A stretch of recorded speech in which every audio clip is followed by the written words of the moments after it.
Hey, welcome back to my channel. This is Jason, also known as Ominous Prime, and today I'm going to be going over with you my review for Persona 5 Royal.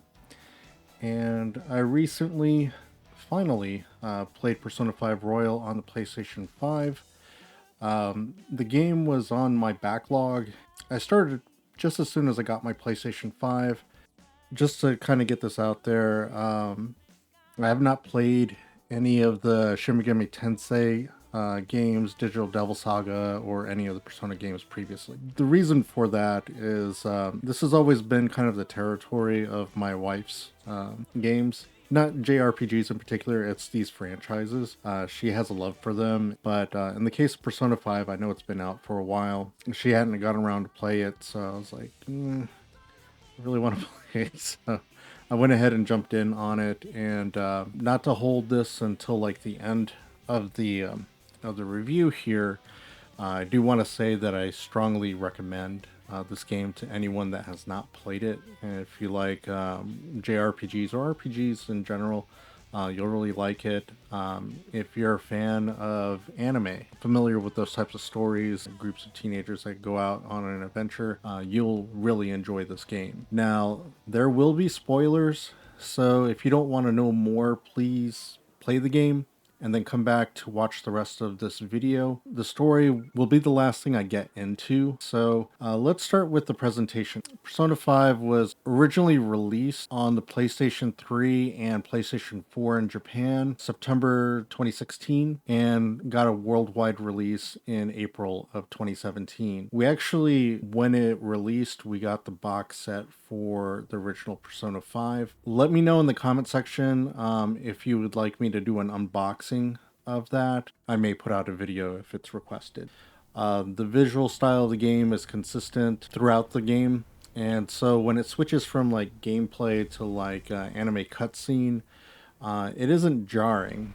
And the style is there in the battles, the menus, and just about every aspect of the game. I played it with the English voice actors, which I know everyone has their preferences for this, but I do this because in my experience, localization that's in the subtitles don't necessarily match up accurately in with the spoken Japanese. It becomes a distraction from the game because I understand quite a bit of Japanese.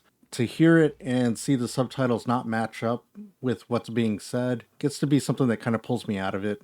This happens actually with anime when I'm watching that. We will have the subtitles on because my wife, she doesn't speak Japanese. While I'm hearing it, I'm like, that's not what they said, when I'm looking at the subtitles. And it's just something that happens with localization. It's not going to be like a one-to-one matchup. But for me, when I'm watching it that way, it's kind of distracting. I'm not fluent in Japanese, but like I said, it's something that takes away from the experience. And that's just speaking for myself. Fortunately, the voice actors did an excellent job of portraying the characters without making me want to cringe. The music that's in the game is somewhere between like funk and jazz or a fusion of that. It fits the game. It's not quite like Cowboy Bebop and the how far they go with like the jazz and funk kind of music, but it's similar. And I happen to enjoy the soundtrack quite a bit, and it didn't get old to me after playing the game. And I was over 165 hours into the game by the time I was able to roll credits, as it were. Some of the things that did detract from the presentation of the game, I do have to mention here. There's quite a bit of aliasing throughout the game. You'll notice it on like in sequences where they have characters that are talking to each other, like in a cutscene. When it's in gameplay and they're doing the conversations, you look at some of the shadows or um, just some of the models that are in there. It'll have this stair stepping look to like the lines that are on there. It's something I often see in JRPGs, but in this particular case, because it was a game that was a originally a cross generational PS3 to PS4 game, it might be something that's kind of like a remnant that's carried over and getting it to be on the PS4 when it was being designed. Now, for the Persona 5 Royal version, because I had mentioned when it originally released as Persona 5 Royal, that one was released in Japan in October of 2019 and was released worldwide in March of 2020. The way I look at this game, it's like the director's cut of the game. It has more things that were added for features, and I believe there was an additional character that was added in that added more to the play. Now, I didn't play the original Persona 5 like I mentioned, so Persona 5 Royal is the only experience I have here. If you only played 5, maybe you'll get something out of what I'm explaining here and see what the differences are. Having played through, like I said, over 165 hours in here, I don't believe I would go back and play the original. As far as like what detracts from the game, it's not anything that ruins the experience really. It's there, and I just felt that it needed to be stated that it is there. With that being said, the character designs are done so well, you'll recognize them easily in silhouette. They make use of it in the game quite a bit actually, in using them in silhouette. It's common in games with human characters that everyone starts to look samey, and the differences from character to character are minimal. What I'm talking about is like if you play, say, like a game like The Sims or Dragon's Dogma. Even though you get to design your own character and whatnot, when you're looking from character to character, their build and stuff like that, even though you have some differences in height, a lot of the characters tend to start to look the same. I'm not saying anything to try and take away from those games. It's just that when you look at it, they kind of look the same.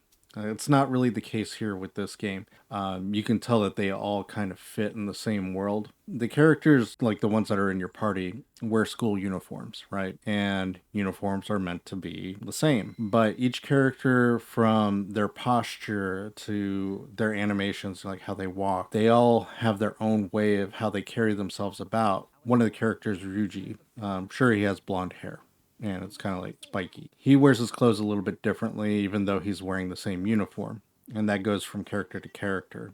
But you can still all tell that all these teenagers go to the same school. It's really good design for the characters, and I appreciate that they went ahead and did this with the characters. Then you have like their metaverse costumes that really set them apart. Even when they switch over to that, they still have a unique silhouette to them, even though they're no longer in uniform. You can just look at the silhouette of the character and know who they are and recognize who they are, which is helpful because in this game, there's a lot of different personas that you're going through, and you want to be able to recognize the different characters because it's like an ensemble of characters in this game. The design of the various personas are varied and range from really cool to, yeah, my kids aren't playing this until they're mature enough. But I think that pretty much covers the presentation. The presentation is top tier. So let's get into the gameplay, and which to me, that's the meat and potatoes. That's why you're here. You want to go ahead and know how that's going to go. Persona 5 Royal will feel familiar if you played a modern turn based Japanese role playing game. If you've played one, you kind of have an idea of the basic mechanic. When you enter a battle, it transitions over. You have your characters there, depending on, to use a role playing term, initiative.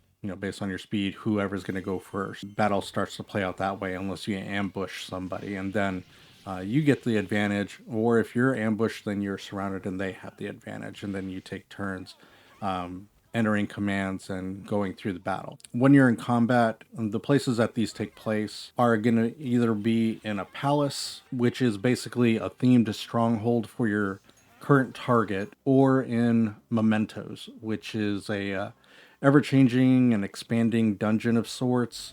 What I mean by ever-changing is every time you go to a different floor, it's kind of randomly generated, and so it's never the same experience twice when you're going through it. It'll have the same number of levels from level to level that you would pass through.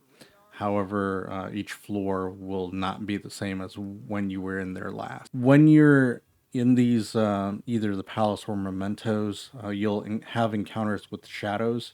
Shadows are basically enemies that have forgotten what they were in life. So it's kind of like a haunted spirit or something like that, if you want to perceive it that way. Through the battle, you can talk with the shadows to convince them to lend you their power in the form of becoming a mask for your main hero, which will allow you to summon them as a persona to fight on your side. There are gameplay systems at work that allow you to register the personas you collect. If you get a new persona, it automatically will register. If you get another version, or if you level or change any of the abilities of your persona, you can re-register the version that you currently have in your roster. And the reason that you would want to do this is if you manage to build a more powerful persona and you like the build of it, this will allow you to call back that persona from the register. You pay some money and it gets added back into your roster without having to go hunt for another persona of the same type. You do have the ability to experiment quite a bit with creating personas in a different rituals that are available. Each character in your party will have their own unique personas, but they don't have access to obtaining other masks to provide them with more personas. Your main hero is the only one that gets that ability. In battle, you have to manage powers that use SP, and then you have your HP, which is your health points. You will also wield a firearm. Each one's different for your characters, and you have a melee weapon, and each of those vary from character to character as well. There's an element of trial and error whenever you're in a battle to discover what works and what doesn't work when you're fighting different shadows. Each persona that you have and each of your characters also have weaknesses and strengths, and it's kind of up to you to balance, who you have in your party when you go out, what works best when you get to like boss battles. Just so you know that there is a difficulty setting that can be adjusted in the menu should you need to, and you can do this pretty much at any time as long as you have access to the menu to go ahead and do that. So if you're running into trouble and you're new to the genre or to this game, at some point it becomes a little difficult for you, you can lower it down. I played this game completely on normal. That's pretty much what I typically would do because for me, normal is what the intended experience is by the developer, and so that's where I try to play it at. There is a tactics setting that you use in combat, and what this does, it allows you to designate what you would like to have other than the hero, the other characters to do in battle. So you can have them act freely. You could designate them to heal and support, or you can have them go all out, or to reserve their SP. I've found that the AI is actually it's pretty good. I didn't find that I spent a lot of time babysitting what they had to do. At some points during like boss battles, I would put it to where I handled all the commands for each of the characters, but for the most part, I didn't really have to do that. So it made it so that my hero character was able to go ahead and just adapt because I had the different personas to whatever was happening in the battle. So if I needed to be support and heal up the other characters while they were doing all the attacks and what have you, I could do that. If I needed to do status of effects and or to cure anything that may have disabled any of the other party members, I was ready to do that. Or if I just wanted to go full out, I could do that. I had a lot of flexibility in being that role, so that made the game more interesting to me because I guess the way I looked at it is each character had their own like little flavor of personality of what they were adding to the battle. So it was something to enjoy in that way to where I didn't have to kind of like micromanage um, four different characters in battle. Using the tactics section of the game, I think it's a modernization of things that should be there in the game, and I hope more games adapt that. When you're not in battle, you'll have to develop your heroes, and this is how I put it: develop your hero's personality by managing your time with activities that build in one of five different parts of his personality. But the 5 areas are charm, knowledge, guts, kindness, and proficiency. The aspects that are developed in activities ranging from eating hamburgers, participation in class lectures, to working part time jobs. You'll slowly build up these relationships with other characters as well that unlock all kinds of different abilities and advantages for the game. There are 10 levels, and they're designated by like stars for each character. And if you have any party members that you get to a star level of 10, their persona undergoes an upgrade too. So it's something I didn't know about until I got late in the game. And unfortunately, I was not able to do that with all of my party members.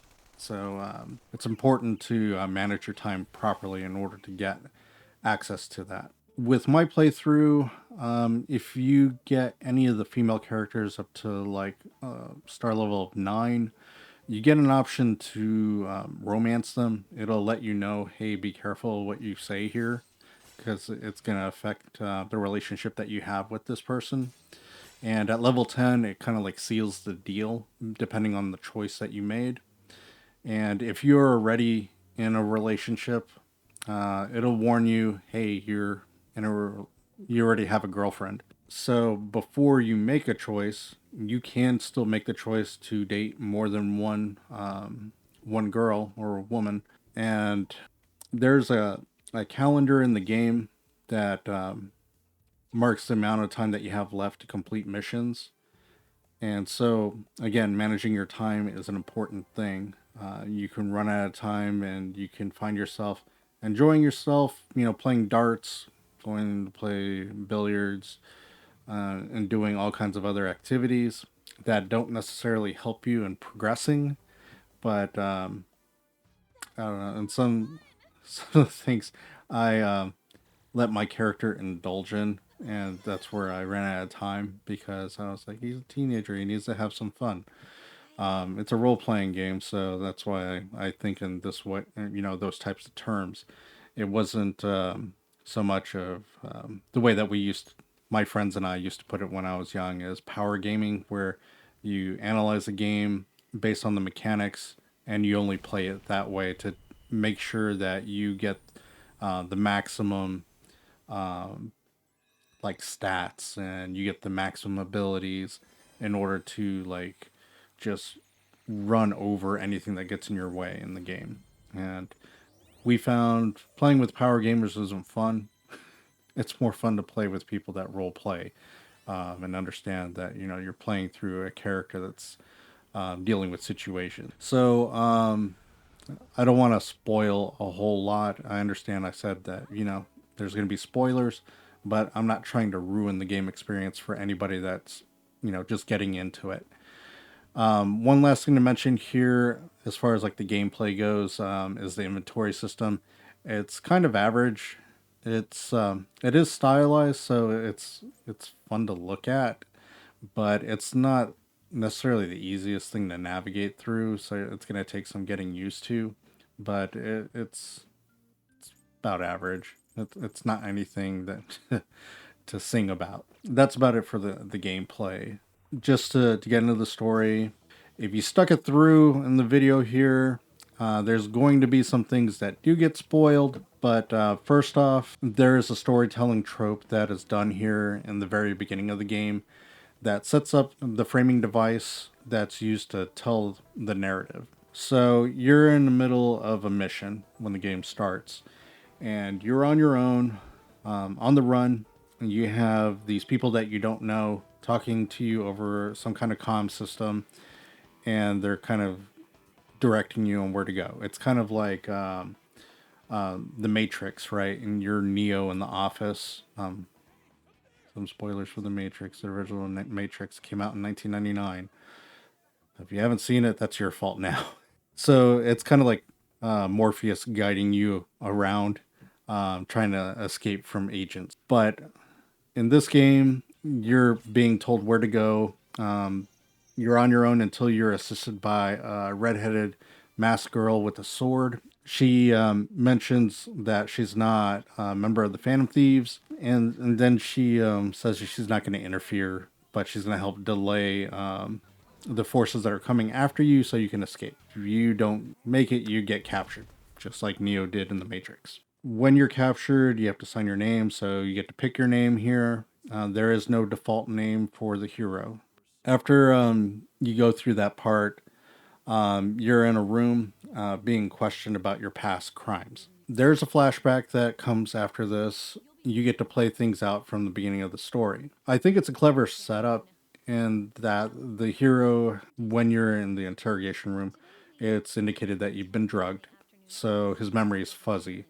And because of that, you're recounting the events that you're going to be playing through, and that's how you recount it. So the premise is you're a troubled teen that is on probation.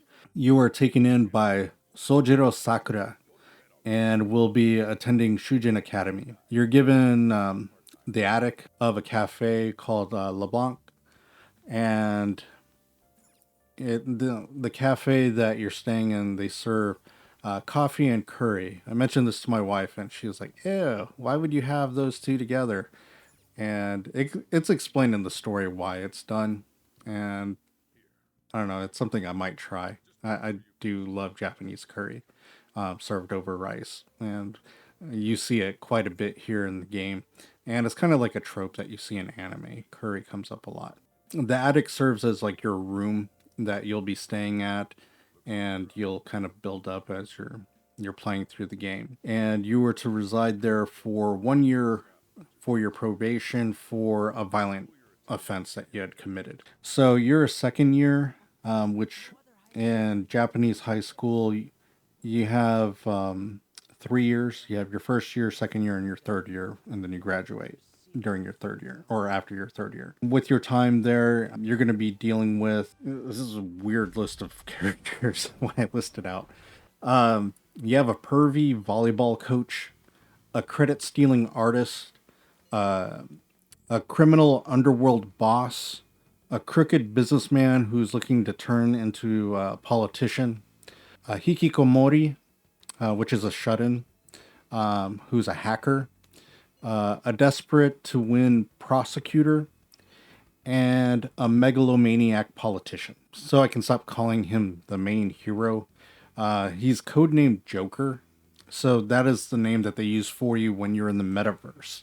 And each of the characters in your party will get a code name and they'll have their regular name. You'll meet other high school students that will join your party one by one as you go. You also have a cat like creature called Morgana that will be your guide throughout the game.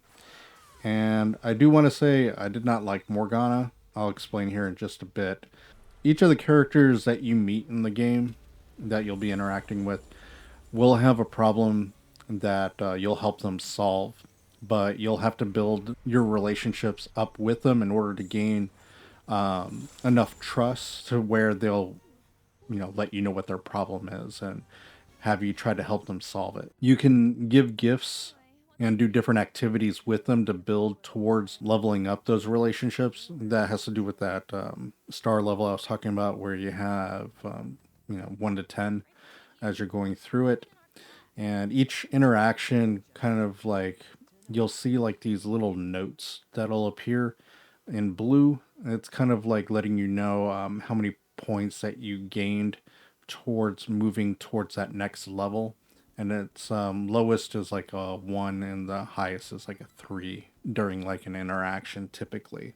You'll have to pay attention to how you're interacting with the character. You have to understand the relationship of the character you're dealing with, because not all of them want to hear the nice thing that you're saying to them, and some of them don't want you to be mean to them. So be careful about what you're picking when you're going through those options. But that's where the gifts, and there's some other things that you can do to help build those relationships faster. It's just important to remember to do them. I found this part of the game actually the most enjoyable, as the writing for the characters are really good. You want to interact with them, at least I did, and they're really entertaining to play through. And I kind of sit back and pick out options for the conversations and things like that, and kind of just relax and enjoy the game. There are exceptions to this, and this is Morgana. To say that I don't like Morgana, and there's a reason for it. The reason I got annoyed with Morgana was that he was the one that was always preventing me from doing things I wanted to do in the game. He was the one that usually would say, like, aren't you tired? Go to bed. Um, we should do this. And then, if I had something, I was like, man, I want to go ahead and do this the next day. He's like, no, we're going here. And then your character had to go there. It's a storytelling thing that you had to do to have certain events happen. I get that. But because it was the character Morgana that was always the one that was kind of pestering me about it, that's why he gets the hate from me. When you get to, as I had mentioned, to level 9 with any of the female characters, that in my experience, you got an option to romance them. And um, with the romance part of the game, uh, again, this is an entertaining part of the game for me. Um, and there's a good variety of different characters that you can enter Joker into a relationship with, but it also poses as a player that's in his 40s, playing as a teenage boy. It makes for like weird decision making, and I'll explain why. And this is such a weird thing to talk about, right? Because the character in the game is a teenage boy, right? But I'm in my 40s. So they give you a range of characters that you can either pick teenage girls that you're supposed to go into a romance option with, right? Or there's women that are options available for Joker. And that's where the conundrum is. It's like, which one makes you feel a little less icky for, choosing? Do you choose, do you role play it as I'm a teenage boy, so I can only pick teenage girls and it's okay? Or do you pick the women because I could relate better to the older women characters because of the life experiences and shared experiences that they're going through? I understood. So it was one of those things of like, I don't know which to choose. So just one of those things of like, this is a weird thing to try and think about in the game of who's he gonna date. Just to be said, there's not really any bad choices of the romance options. It sounds dumb to say it out loud. That being said, I enjoyed going through that romance and relationship storyline. Aside from just romance options, you'll get to help a variety of characters by stealing the hearts of their antagonists. These range from different types of bullies that are out there, people that are doing things that society doesn't like. So, stealing of hearts is essentially stealing their most desired treasure in the metaverse from a shadow version of that person. The way that you can look at it is a person's subconscious mind creates a world and manifests in the metaverse, and you try to find the shadow and find the treasure that they hold dear, and then you take it away from them. And when you do that, this allows the person to undergo a change of heart and then correct their behavior and make amends. It's like the mission statement, as it were, for the Phantom Thieves in the game, to steal your heart.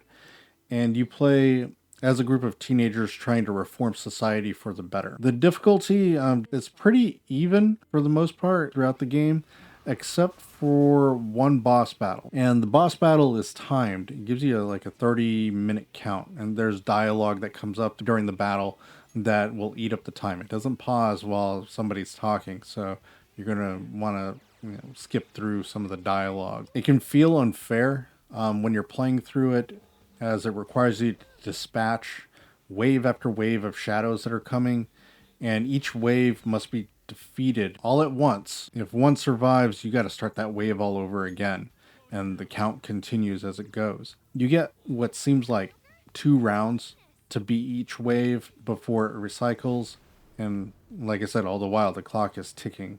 I've had to do that battle several times, and so as a hint, build your character up in Mementos. Mementos is a place where you can grind and build up your character. One thing that I didn't realize until later is if you're at a high enough level, you can just ram your car into a shadow. They instantly lose. You get experience, you get money, you get items, and you get one persona from the battle until your roster is full. And if you happen to ram into another persona that happens to be one you already have, it instantly adds that to help level up your personas faster. And like I said, it's something I didn't discover until later in the game, which made me want to kick myself because it would have made going through Mementos pretty easy through the earlier parts if you want to grind in that way. But it's actually a lot of fun to play through. The combat is actually enjoyable. And I liked doing that with the AI assisting. That kind of concludes what I wanted to talk about as far as the story goes in the game. So let me go ahead and close the review with this that I strongly recommend this game. I was also waiting and hoping that this game would find its way onto the Xbox or get ported over to the Nintendo Switch because I want to see games like this make it available to as many people as possible. Now I understand like Persona 4 is available to where you can play that one on like Steam, but that didn't come out until like 2020, and that game originally came out on the PlayStation 2. So it can kind of give you an idea how unavailable these games are. And this game, I think, is kind of an important one. I feel like Atlas and Sega were putting a message out with this game that changes in society that is needed will be done by the young new generation that's coming, and that the young have a responsibility to find their voice to make the world better. And in spite of the problems that adults have created for the world, and so that we should have hope as a society that the new generation of people are going to be coming to help improve the world and make it better. And I know it's not a sentiment that goes over well with, especially in today's society. But in Persona 5, these changes are not necessarily by eliminating obstacles in your ways. It's by finding ways to change a person's mind or heart and win them over in a peaceful manner. But the game does explore the other side of that and what death can mean. So I think there's something to get out of the game other than just entertainment. I know I joke and say that my kids are not going to be allowed to play this game until they're mature enough. And that has to do more with some of the visuals that are in the game when it comes to like the personas. Some of it I don't think is appropriate for my younger kids to see and play. So I have my teenage son. He's 13. He really wants to play this game, and I'm not recommending it for him yet. He's on the spectrum as well, so I don't think it's a good idea for him to play this one yet. But when he becomes mature enough, I will definitely encourage him to enjoy himself. It's one of those things.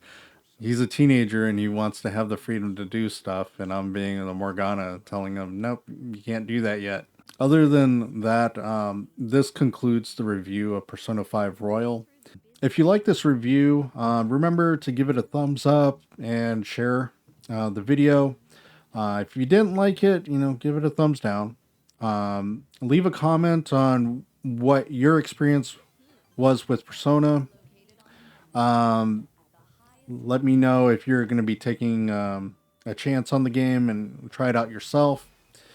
And to really help out the channel, please subscribe, as I really want to hit my first goal with this channel, which is reaching 1,000 subscribers. And with all that said, I hope you have a good day and get back through your backlog of games. All right, bye.